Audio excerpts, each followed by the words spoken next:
kita akan melihat tentang upaya dan usaha dalam menuntaskan tugas-tugas yang ada di guru penggerak. Kebetulan dengan Bu Santi Oktaviani akan memaparkan tentang modul 1.3 budaya positif yang nanti akan menjadi pendukung dan tugas-tugas yang terselesaikan. Monggo kepada Ibu Santi Oktaviani SPD dipersilahkan. Saya berikan paparan sepenuhnya kepada Ibu Santi untuk menyampaikan di budaya positif.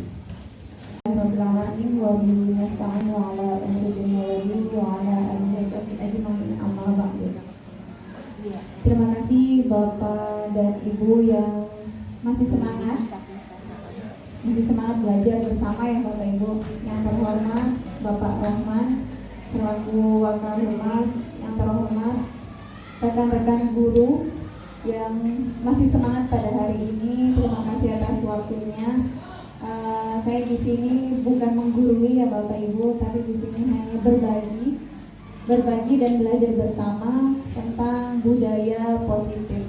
Ini harusnya berdua sama Pak Diwarno dan harusnya awal itu Pak Diwarno dulu, tapi karena beliau ada kelanjutan pendampingan, jadi saya dulu yang akan mempresentasikan tentang budaya positif. Oke Bapak Ibu, biar tambah semangat, ada ice breaking, tadi sudah senam, sekarang mungkin ada senam lagi tapi beda judul senamnya ya. Sebentar.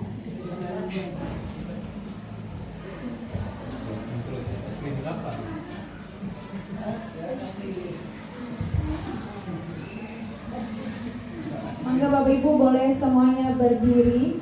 Oke, berdiri ya.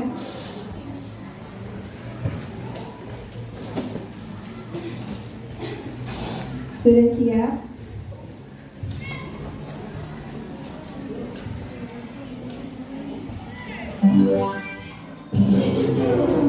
Oke, ini biasanya diterapkan sama anak TK. Aram Samsam udah tahu ya?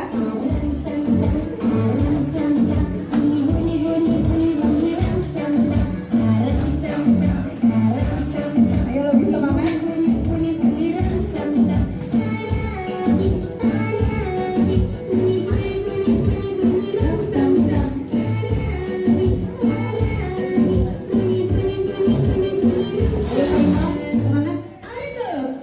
Ini nanti tambah cepat ya Bu.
Ini adalah hasil kolaborasi saya dengan Pak Diwarno. yaitu membahas tentang budaya positif dengan judul diseminasi menyebarkan pemahaman dan penerapan budaya positif di sekolah. Ini materinya Bapak Ibu. Sebelumnya Pak, ada disiplin positif, ada nilai-nilai kebajikan universal, ada keyakinan kelas, dan ada segitiga restitusi.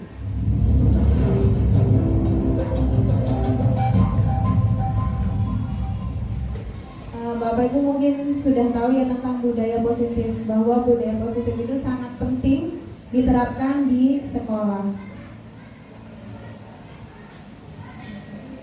Ya, ini yang tadi ya Bu, perubahan pembelajaran paradigma baru, disiplin positif, nilai-nilai kebajikan, kebutuhan dasar manusia, motivasi perilaku manusia, keyakinan kelas, dan segitiga restitusi. Nah, untuk saya sendiri nanti akan membahas tentang motivasi perilaku manusia, keyakinan kelas, dan segitiga restitusi.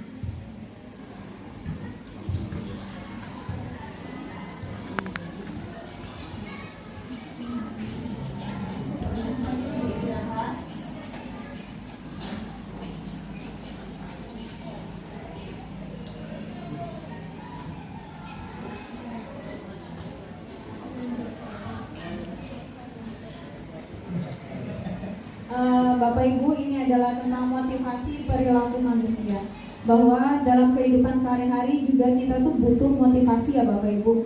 Nah, di sekolah juga sama, murid juga membutuhkan motivasi. Tetapi berkaitan dengan budaya positif itu kadang aturan itu siswa ada yang memang dari dirinya sendiri, ada pula yang karena paksaan, karena aturan dari sekolah. Dan ini yang akan kita bahas. Motivasi perilaku manusia. Di sini ada yang untuk menghindari ketidaknyamanan atau hukuman, yang kedua untuk mendapatkan imbalan atau penghargaan dari orang lain, dan yang ketiga untuk menjadi orang yang mereka inginkan dan menghargai diri sendiri dengan nilai-nilai yang mereka percaya. Jadi di sini motivasi itu ada dua jenis, ada motivasi intrinsik dan motivasi ekstrinsik. Kalau motivasi intrinsik itu berasal dari dalam diri sendiri, sedangkan ekstrinsik itu berarti dari orang lain atau dari luar.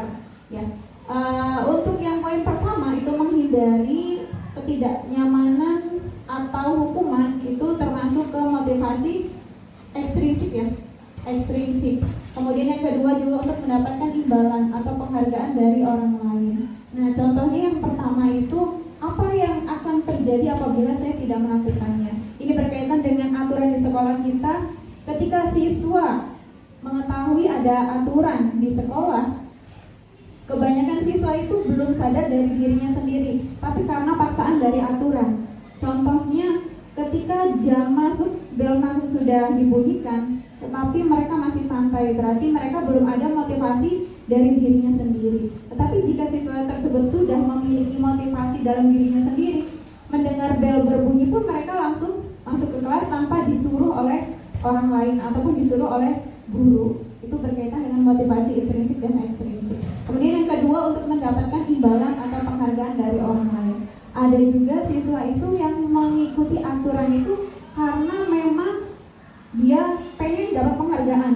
Salah satunya pengen mendapatkan dari gurunya, dapat pujian ataupun penghargaan dalam hal lain. Misalkan dia mengerjakan PR itu memang karena bukan dari dirinya sendiri, tapi karena tuntutan dari guru, pengen dipuji, pengen mendapatkan nilai besar, itu memang benar. Tetapi ada juga siswa yang karena mereka itu pengen dapat pujian dari gurunya. Nah, yang terakhir adalah untuk menjadi orang yang mereka inginkan dan menghargai diri sendiri dengan nilai-nilai yang mereka percaya. Akan menjadi orang yang seperti apa apabila saya melakukan hal tersebut? Nah, ini adalah motivasi yang berasal dari dirinya sendiri, bukan dari dorongan orang lain. Nah, yang harus diterapkan adalah yang bagian ketiga ini, yaitu motivasi intrinsik yang berasal dari dirinya sendiri, kesadaran dalam dirinya sendiri. Oke, ini ada hukuman, konsekuensi, dan restitusi. Perbedaan hukuman, konsekuensi, dan restitusi. Mungkin Bapak Ibu sudah menerapkan ya, ketika ada siswa yang tidak mengerjakan tugas atau melanggar aturan, pasti kita akan melaksanakan atau melakukan apa Bapak Ibu biasanya? Hukuman. Kemudian ada konsekuensinya nggak Bapak Ibu? Ada. Hukuman itu macam-macam ya Bapak Ibu, ada yang hukuman verbal, ada juga yang menggunakan fisik. Betul Bapak Ibu? Oke. Boleh kita mengingat-ingat lagi apa yang sudah pernah kita lakukan ke murid-murid kita. Apakah kita pernah menghukum secara verbal ataukah kita menghukum secara fisik? Untuk hukuman ini biasanya berkaitan dengan profil pelajar Pancasila. Kemudian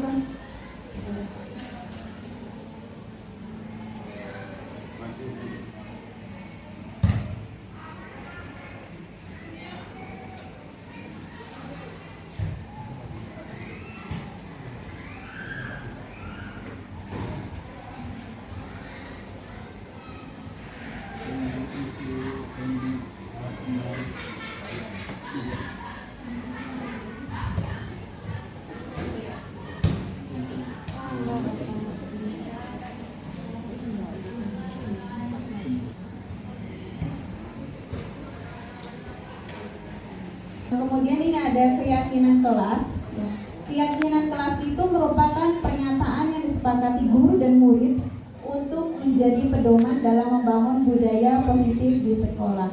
Nah, ciri-ciri keyakinan kelas ini yaitu bersifat abstrak, berupa pernyataan universal, dibuat dalam pernyataan yang positif. Kemudian kalimatnya sedikit saja agar mudah diingat, sesuai dengan kondisi di kelas dan sekolah.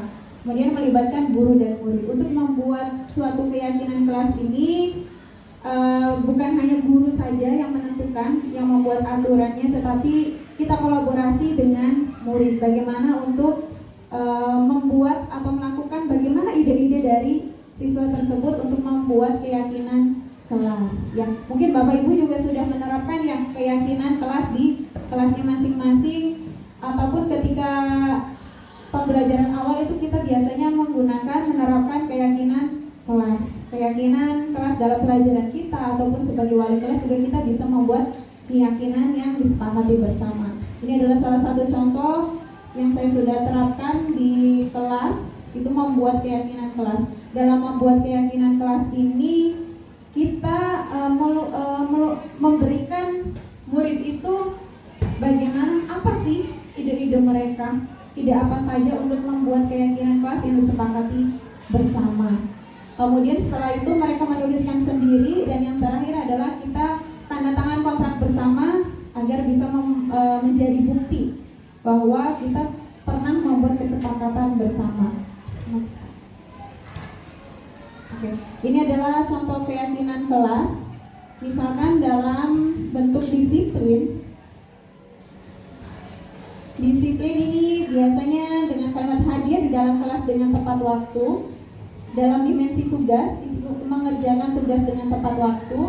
Kemudian ketertiban, tertib memakai seragam dan menjaga ketertiban selama pembelajaran. Respect, yaitu biasanya di kelas juga sangat diperlukan respect ya Bapak Ibu. Peduli dan saling menghargai. Kemudian kebersihan, bekerja sama menjaga kebersihan kelas. Dan yang terakhir budaya 5S yang sudah kita terapkan, yaitu senyum, salam, sapa, sopan dan santun. 7S ya Pak, duanya apa Pak? Next Pak.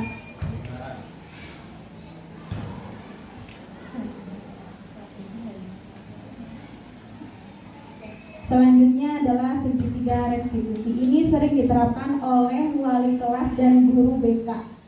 Segitiga restitusi adalah proses menciptakan kondisi bagi murid untuk memperbaiki kesalahan mereka, sehingga mereka bisa kembali pada kelompok mereka dengan karakter yang kuat. Nah, segitiga restitusi ini merupakan suatu dialog yang dijalankan guru atau orang tua agar dapat menghasilkan murid yang mandiri dan bertanggung jawab. Bapak Ibu, sebelum saya menjelaskan lagi, apakah pernah Bapak Ibu memberikan atau menerapkan segitiga restitusi kepada murid? Pernah, pasti ya Bapak Ibu, karena apalagi wali kelas dan guru BK pasti pernah saja mendapatkan siswa yang bermasalah. Biasanya kalau kita menghadapi murid yang bermasalah, apa yang dilakukan? Tahap-tahapannya apa saja? Mungkin dari perwakilan sebagai guru BK? Oh, tidak harus ya Pak. Silakan Mbak. Mangga Bapak Ibu yang pernah pengalamannya untuk menghadapi siswa-siswa yang bermasalah. Boleh sharing di sini Bapak Ibu? Mangga, iya. Ibu BK yang di depan. Barangkali Bu Ida, Bu Dini juga boleh. Nanti satu lagi ya, perwakilan dari wali kelas.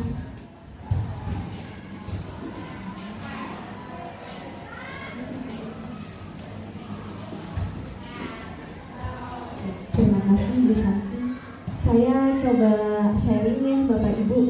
Ketika kita menghadapi ada murid yang tidak mengikuti aturan sekolah atau melakukan pelanggaran ya, kita pertama-tama menanyakan kepada murid tersebut apakah sikap atau perilakunya sudah sesuai dengan aturan yang sudah ada di sekolah.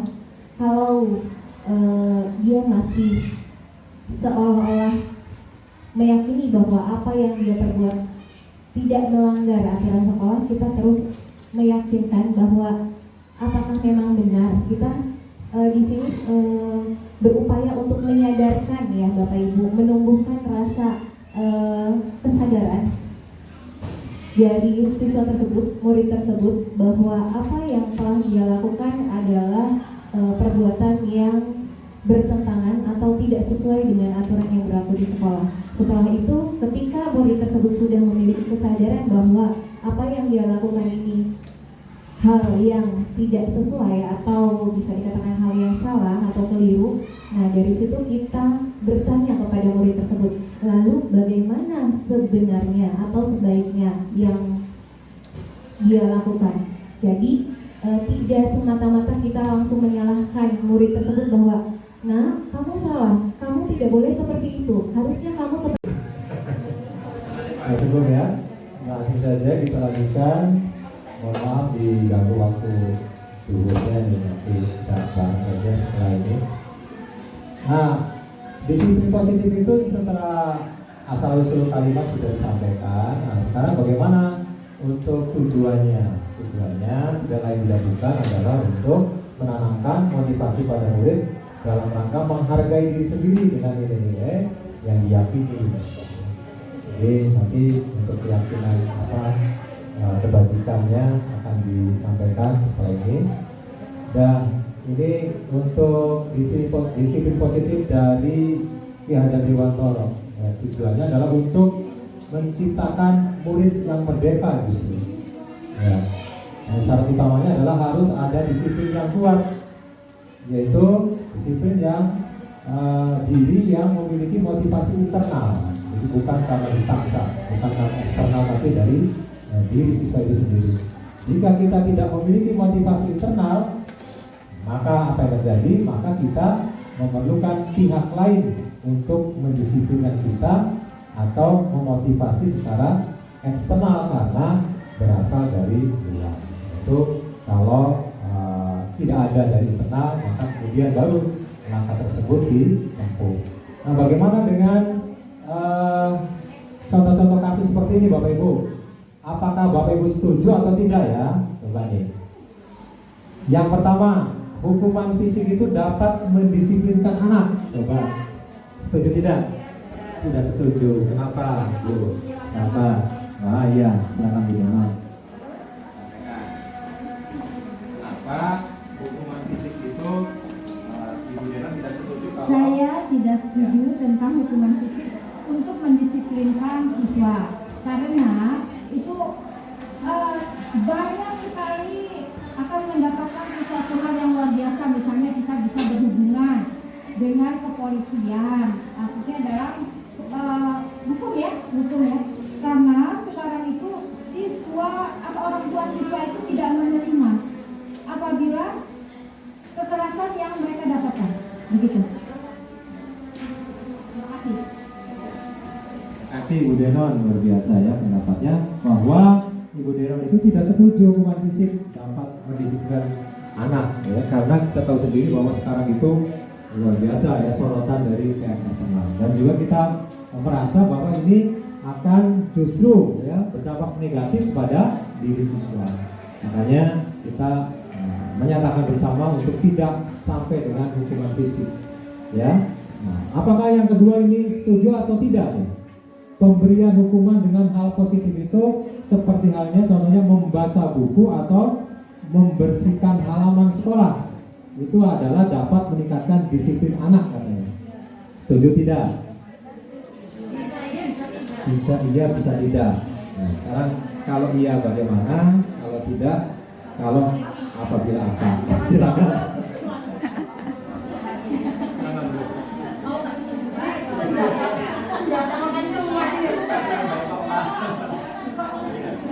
Dari dua sisi, ya pandangan dari dua sisi. Assalamualaikum warahmatullahi wabarakatuh. Waalaikumsalam warahmatullahi wabarakatuh. Terima kasih atas waktu dan kesempatan yang diberikan kepada saya. Ini sekedar sharing menurut pendapat saya dan pengalaman kita sebagai guru pengajar maupun wali kelas. Pertanyaannya adalah memberikan hukuman dengan hal positif seperti membaca buku atau membersihkan halaman sekolah dapat meningkatkan disiplin siswa atau disiplin anak. Menurut pendapat saya bisa iya, bisa tidak. Itu bergantung dari kondisi anak yang bersangkutan.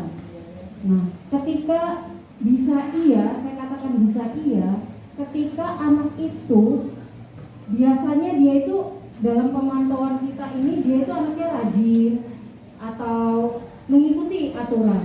Nah, kita terapkan itu supaya untuk shock terapi bahwa kemarin dia melakukan hal baik, sekarang dia melakukan hal buruk, maka diberi shock terapi. Nah, shock terapi yang pernah saya baca adalah nggak tahu kalau salah ya, nanti mau dikoreksi Bu Dwi dari kacamata psikologi, tapi menurut psikologi perkembangan yang saya baca, buku yang saya baca, bahwa shock terapi itu bisa diberlakukan kepada anak supaya si anak itu bisa membedakan antara hal baik dan hal buruk. Nah, menurut pendapat saya, karena di SMP anak ini sudah mulai memilih dan memilah, sudah bisa membaca, maka ketika anak itu melakukan hal baik, kemudian dia melakukan hal buruk, tentu saja tidak kita seperti yang diuraikan sama Bu Indri, kita judge, tapi kita berikan gali dulu, kenapa dia melakukan hal itu? Apa menurut kamu yang benar? Apa sah? Ketika dia melakukan sudah resolving activity-nya, hal buruknya, maka tidak ada salahnya kita memberikan shock terapi kepada anak untuk hal-hal yang positifnya. Itu pernah saya terapkan. Saya terapkan kepada anak-anak.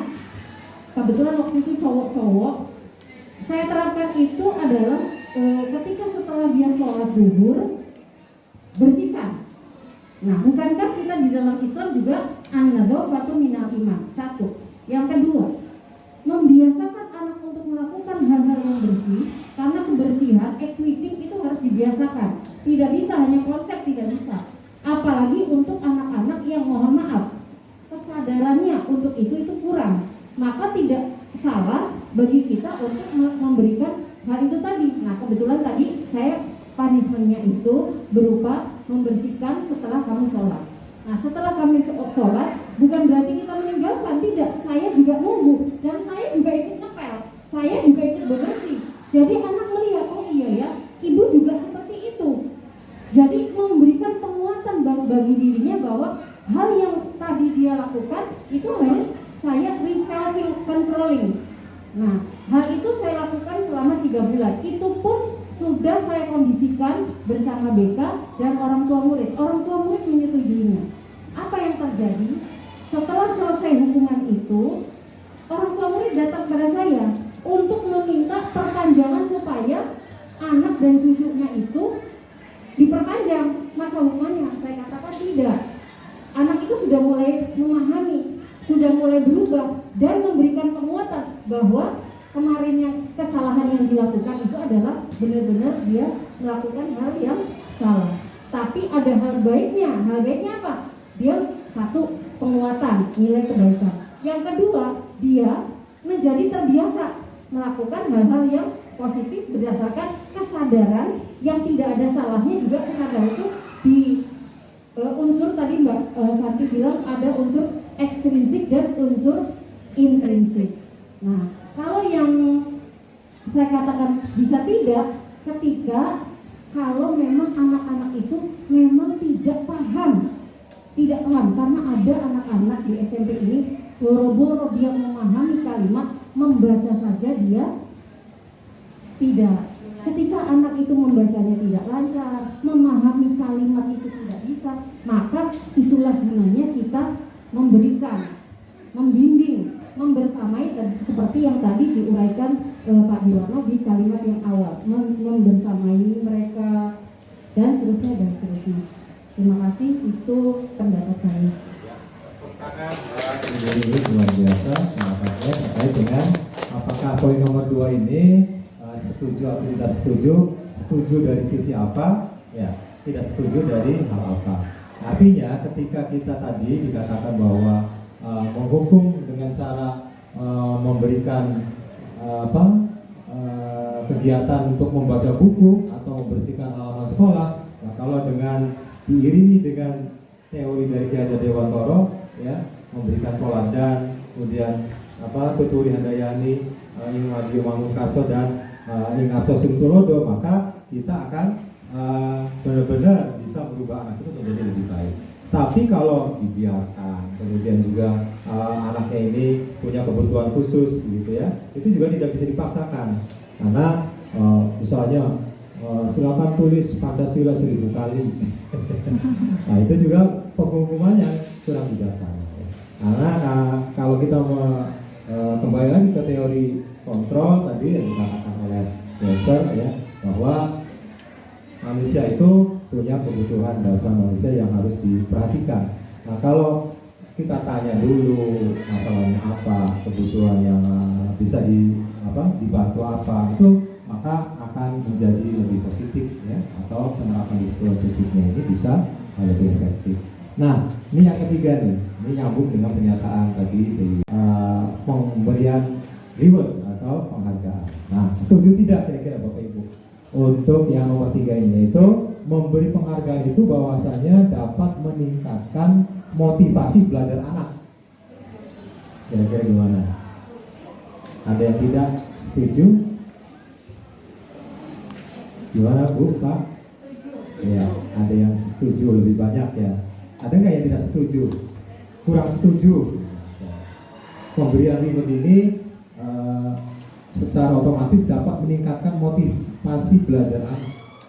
Reward itu kan tidak terlalu berat, ya. Betul. Ya, oke. Ya. Coba Bapak Ibu pertimbangkan dengan pemberian reward yang justru sifatnya sementara. Apakah semua yang kita berikan sebagai bentuk reward atau penghargaan pada siswa itu bisa secara permanen untuk bisa meningkatkan motivasi belajar anak? Belum tentu juga. Artinya tergantung bagaimana caranya, ya, kita memberikan reward atau penghargaan ini. Kalau kita berikannya secara sambil diberi penjelasan, ya, jangan dilihat isinya, tapi bentuk penghargaan ini sebagai upaya untuk memotivasi kamu agar lebih rajin lagi dalam belajar atau lebih meningkatkan lagi prestasi di masa-masa yang akan datang. Jadi tidak sekonyong-konyong atau pakai cara yang secara tanpa penjelasan, ya, tapi perlu, ya, didampingi, diberi alasan dan diberi penjelasan harapan dengan memberikan penghargaan ini ke depannya seperti apa. Karena ada sih orang yang mengharapkan imbalan begitu, ya, untuk mencapai tujuan motivasi positifnya tidak secara permanen, hanya sementara, hanya sekedar untuk mendapatkan imbalan atau mendapatkan penghargaan secara misalnya pengakuan dan lain-lain. Karena validasi yang berupa reward atau pemberian penghargaan ini ada dua kemungkinan yang bisa terjadi. Hanya untuk sekedar ya, tujuan mendapat imbalan atau ternyata bisa memotivasi selamanya begitu. Nah, mudah-mudahan apa yang kita pernah tempuh langkah untuk memberikan reward atau penghargaan ini bisa benar-benar menumbuh kembangkan rasa motivasi siswa untuk belajar. Itu Bapak Ibu. Next.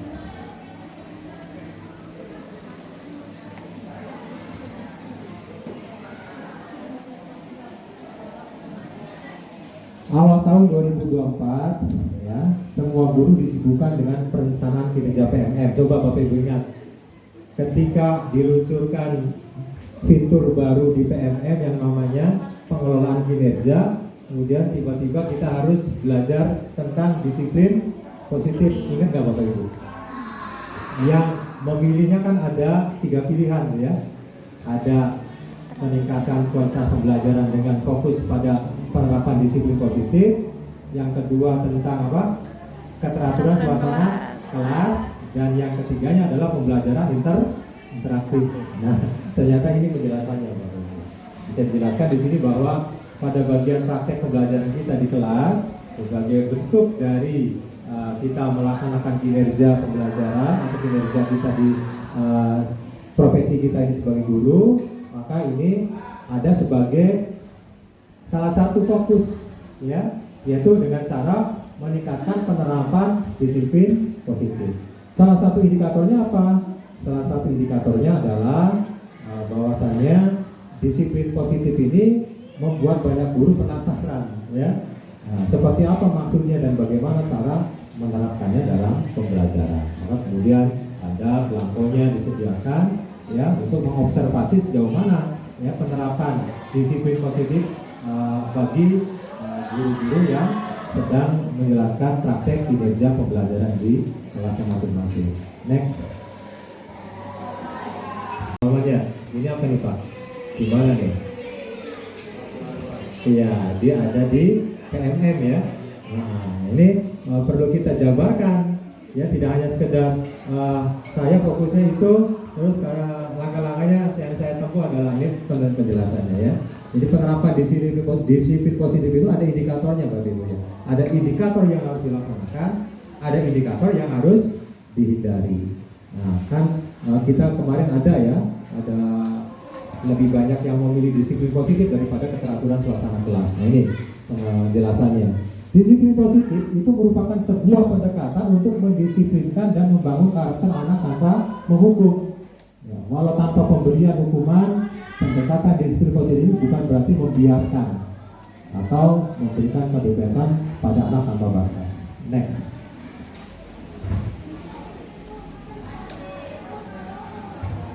Nah, terus dalam penerapannya disiplin positif ini ada 2 syarat utama ya Bapak Ibu. Yang pertama adalah kita sebagai guru ini harus percaya dan peduli kepada peserta didik dan harus mengkondisikan agar murid itu percaya dan peduli kepada mereka sehingga terbangun sikap dan kondisi saling menghormati dan menghargai.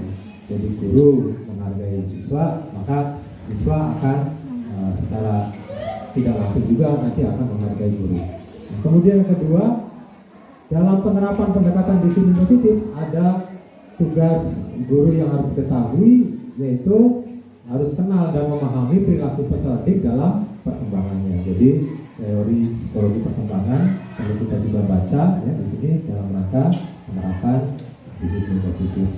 Nah, dalam penerapan disiplin positif ada prinsip-prinsip yang mendasari. Yang pertama adalah bersifat menyeluruh.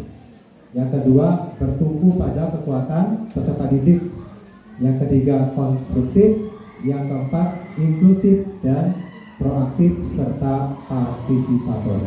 Menyeluruh artinya semua aspek harus kita identifikasi. Ya, alasan-alasan kenapa anak tersebut melanggar dan alasan-alasan ya kenapa kita harus menguatkan. Ya, bagaimana penerapan disiplin yang berdasarkan keyakinan yang mereka pahami dan keyakinan yang mereka telah buat di kelas. Nah, ini perlu. Nah, yang kedua adalah bertumpu pada kekuatan peserta didik. Jadi kita tidak boleh mengandalkan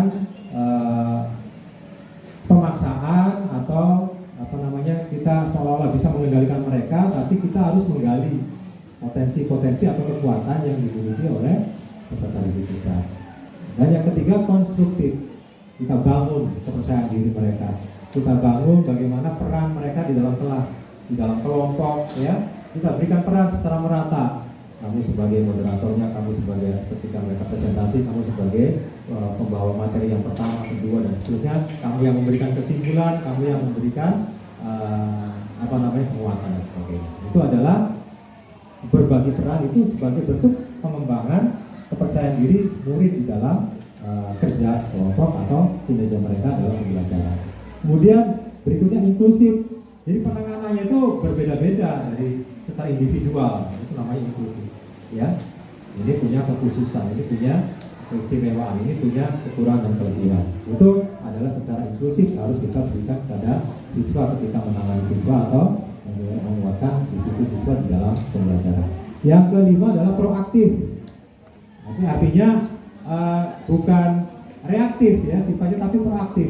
Kalau reaktif, kalau ada gejala baru kita tangani. Tapi kalau proaktif, ya kita amati dari awal perkembangannya, kita bimbing secara teknik coaching gitu ya. Nah, siapa namanya pelatih bola yang ternama itu? Sintayong itu sudah tidak mahir lagi bermain bola karena usia ya. Iya, Mourinho misalnya. Mourinho juga bukan mantan pemain bola yang brilian atau pintar, tapi ternyata dengan kepiawaiannya secara psikologi mendampingi latihannya para pemainnya, ternyata klubnya yang dibimbing atau negara yang dilatih menjadi misalnya 8 besar secara Asia. Luar biasa, dalam sejarah Indonesia seperti itu.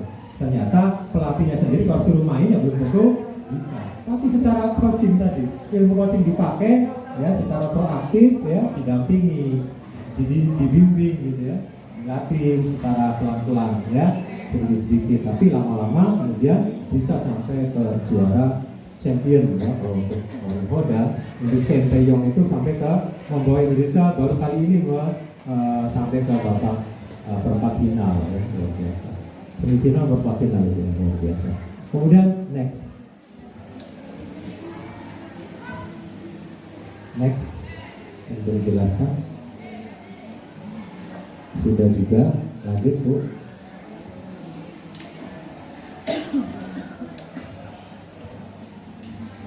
Anak yang ngantuk, kalau ada anak yang kurang aktif di dalam diskusi kelompok praktikum misalnya, maka kita perlu tangani dengan secara tadi segitiga restitusi. Next. Ini caranya Bapak Ibu ya.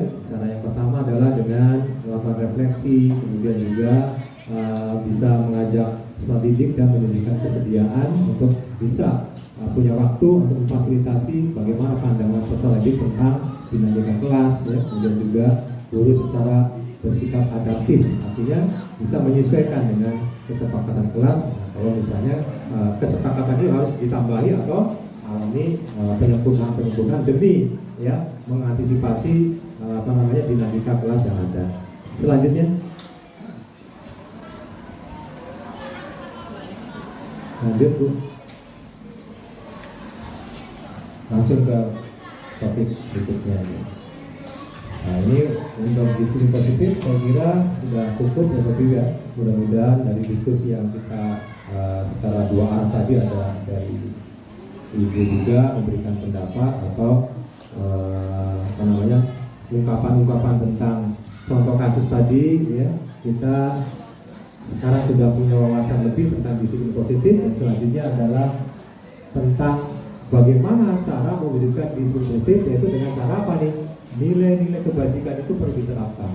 Nilai-nilai kebajikan apa yang harus ditumbuh kembangkan supaya tujuan mulia, yaitu ingin mencapai keberhasilan pada setiap individu atau pencapaian visi terhadap impian yang kita laksanakan sebelumnya tadi itu bisa tercapai.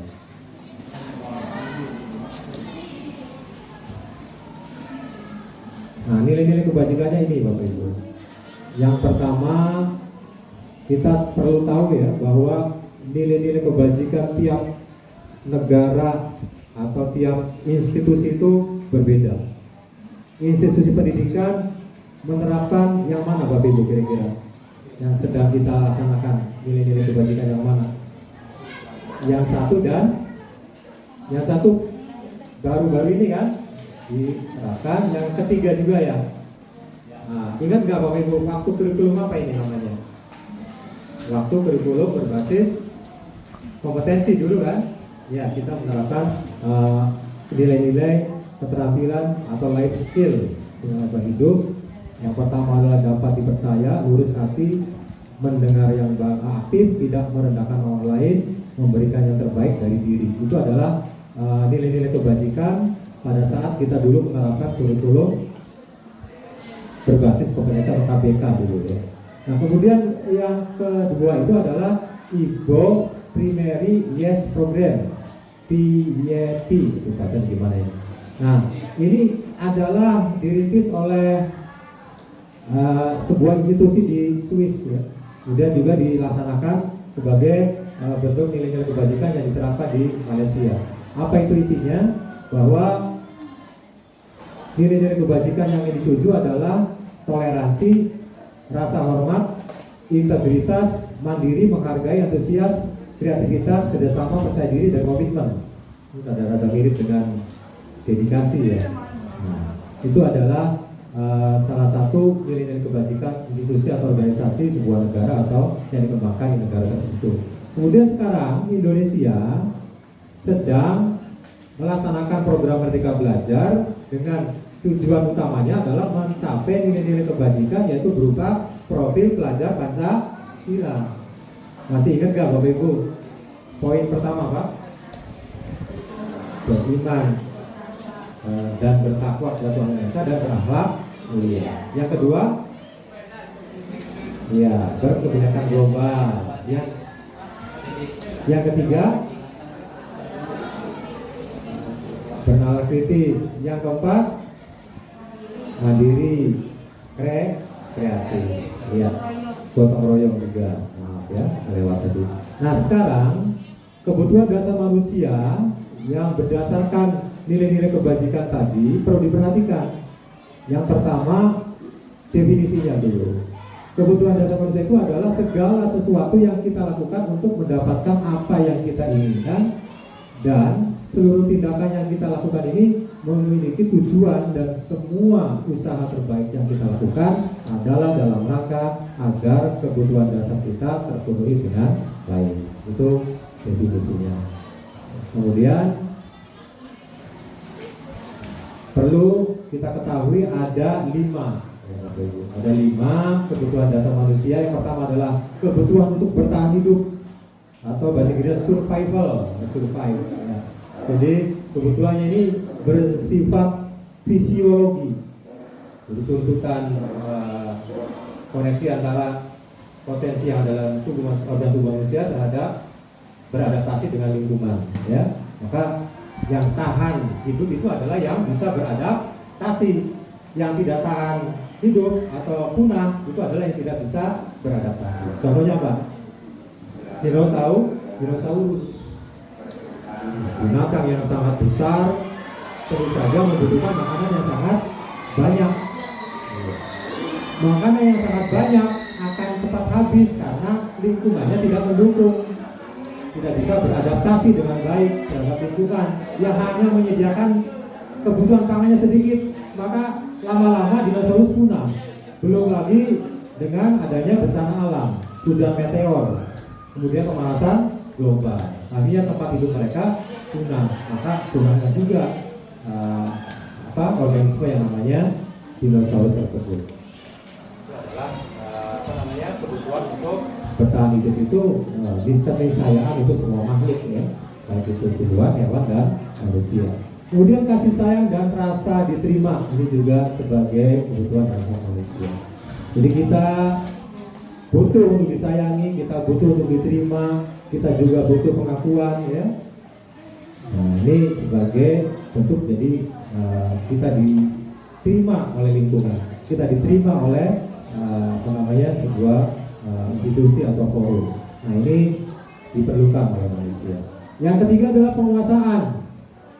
Penguasaan ini kaitannya dengan kekuatan untuk mencapai sesuatu.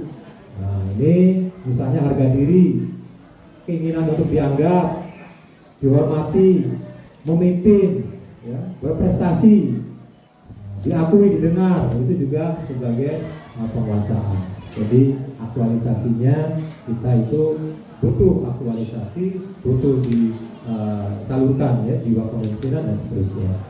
Kemudian kebebasan, ini sebagai kebutuhan yang keempat, ya. Kebutuhan akan kemandirian otonomi, memiliki pilihan dan mampu mengendalikan arah hidup seseorang. Misalnya mandiri, memiliki pilihan, mencoba hal baru, mampu mengendalikan arah dirinya. Itu adalah kebebasan, kebutuhan dasar manusia yang keempat. Dan terakhir adalah kesenangan.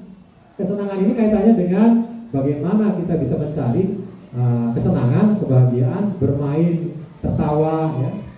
Misalnya juga dengan kita butuh sekali untuk humor, lucu-lucuan, ya. Habring-habringan bersama teman-teman, piknik, gitu ya. Ya, akibat kurpik ya begini nih. Mei ini kurpik ya, kurang piknik. Kapan ya? Kapan? Ya, mudah-mudahan segera bisa diwujudkan Rahman. Ya. Luar biasa kalau kita bersama-sama itu seolah-olah penata itu hilang begitu ya. Butuh, perlu itu. Ya. Kalau lihat suasana yang lain, ya, apalagi pemandangannya indah banget. Gitu.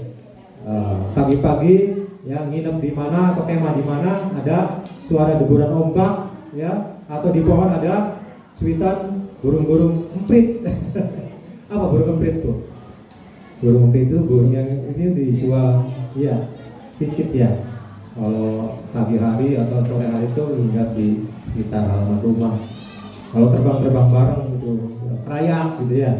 Tapi kalau petani itu marah bahaya buat para petani yang mau panen. Itu Bapak Ibu yang bisa kami sampaikan. Sekali lagi bukan berarti saya sudah mahir dalam hal ini, tapi sama-sama belajar dan tidak berarti untuk menggurui Bapak Ibu. Terima kasih sekali lagi atas segala perhatiannya yang Bapak Ibu sudah hebat, tetap bersemangat untuk mendengarkan atau memperhatikan apa yang kami sampaikan. Kurang lebihnya maaf ya, ada hal-hal yang kurang berkenan. Sekali lagi dari saya terima kasih. Assalamualaikum warahmatullahi wabarakatuh.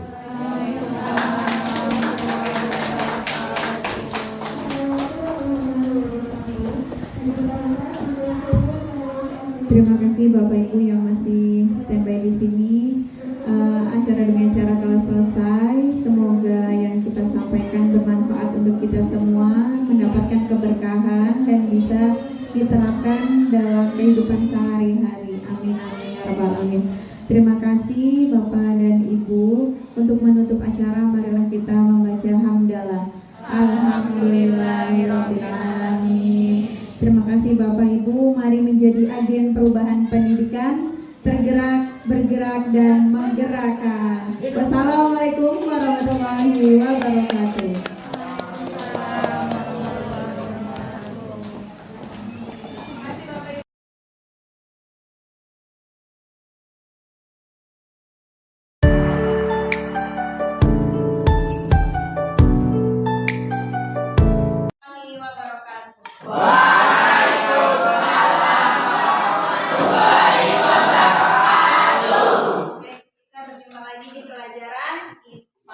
Sebelum belajar seperti biasa, silakan dipimpin untuk berdoa. Sebelum belajar, mari kita berdoa. Berdoa dalam hati mulai. Berdoa. Biar kelasnya itu berjalan dengan baik dan kompak, lebih kompak lagi. Nanti kita akan membuat keyakinan kelas atau kesepakatan kelas nanti. Tujuannya untuk apa? Keyakinan kelas itu agar kelasnya semakin kompak, tertib. Kemudian kita juga bisa mengenal yang namanya atau memahami yang namanya budaya positif, disiplin positif. Kalau kalian sama guru atau sama teman tidak saling menghormati, gimana rasanya? Enak nggak? Kalau kelasnya tidak kompak dalam kebersihan, gimana? Gak enak ya. Makanya untuk biar kelasnya lebih kompak, kita akan membuat kesepakatan kelas. Nah, apa saja dimensinya? Ada dimensi kebersihan, berarti nanti berkaitan dengan kebersihan. Misalkan apa? Tiket, ya. Tapi gunakan kalimatnya kalimat positif. Tidak boleh menggunakan jangan. Tidak boleh menggunakan kata tidak.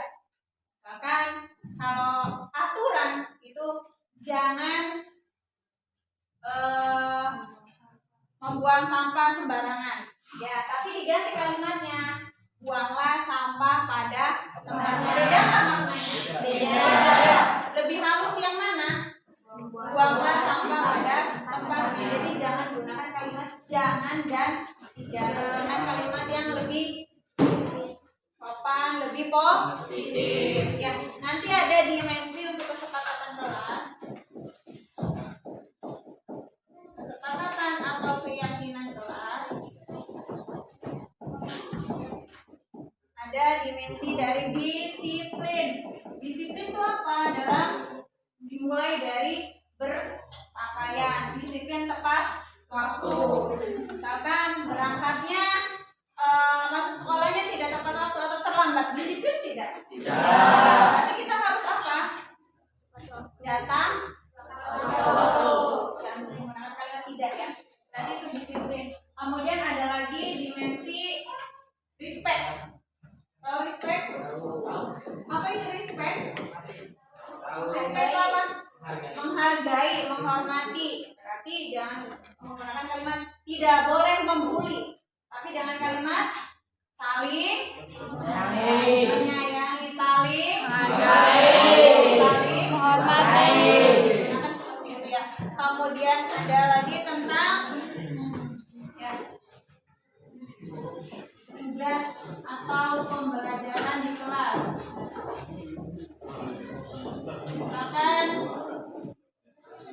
Misalkan tugas itu apa?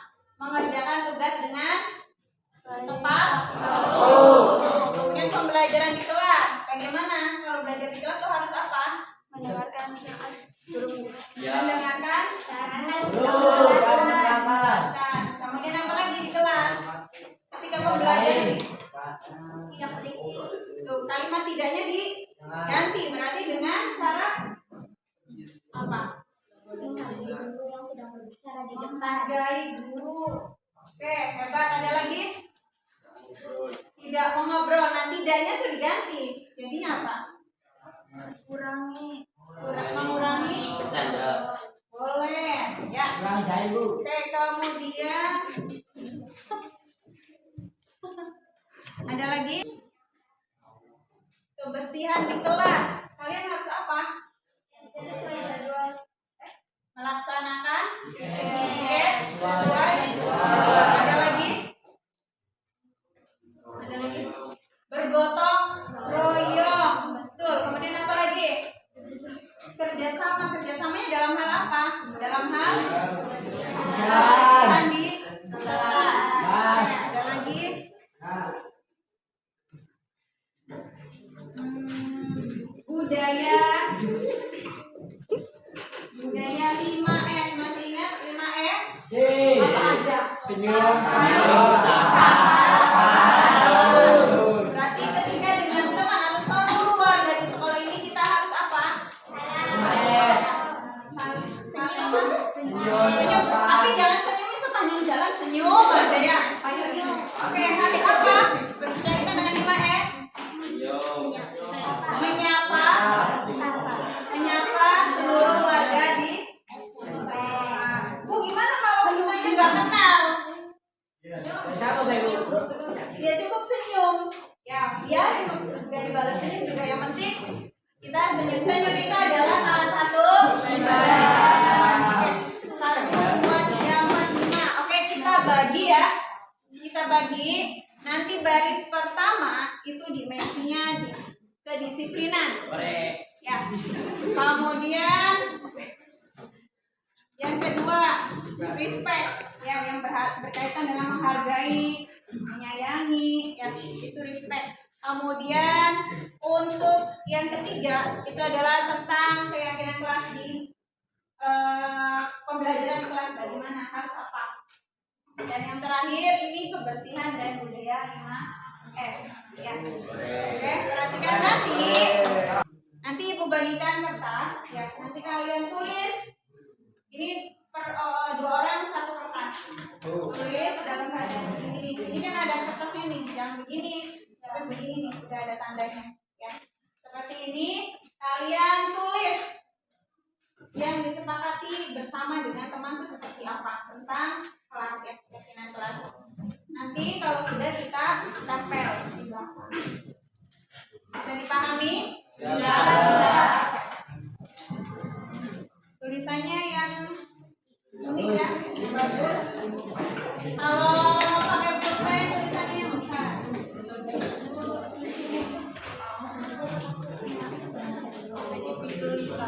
Silakan. Ini, ya. Boleh divariasi, boleh pakai pulpen warna-warni, dikasih variasi bunga-bunga, bintang-bintang juga boleh. Nanti di bagian bawah tulis nama pembuatnya. Ya, kan? Bisa dan ya. Ya. Silakan. Ya. Kemudian berseragam, itu berseragam berkaitan dengan kedisiplinan enggak? Ya, misalkan menggunakan seragam sesuai dengan aturan sekolah, itu menggunakan seragam. Boleh tentang kedisiplinan tepat waktu. Satu aja.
Yang kedua, bergotong royong dalam hal kebersihan.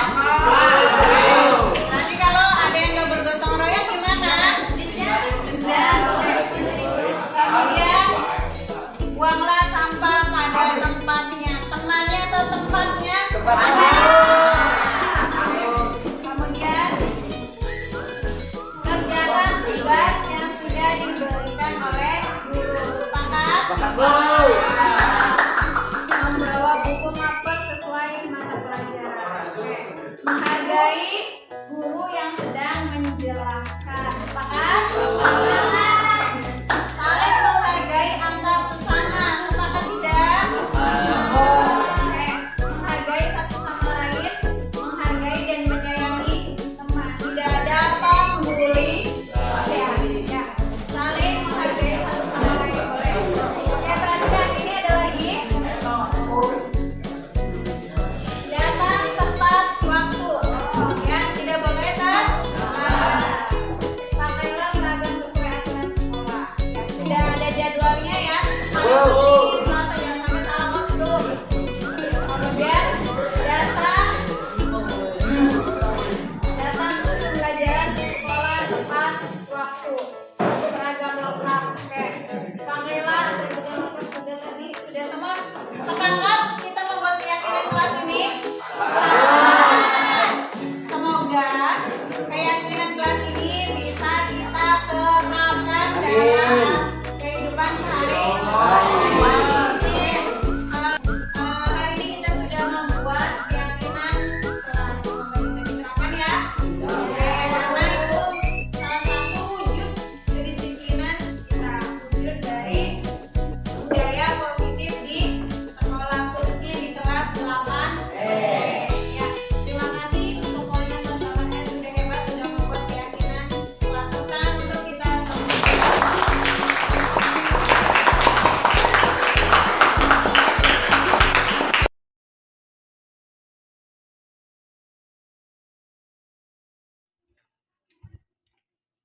Assalamualaikum warahmatullahi wabarakatuh. Kami dari kelas 8E.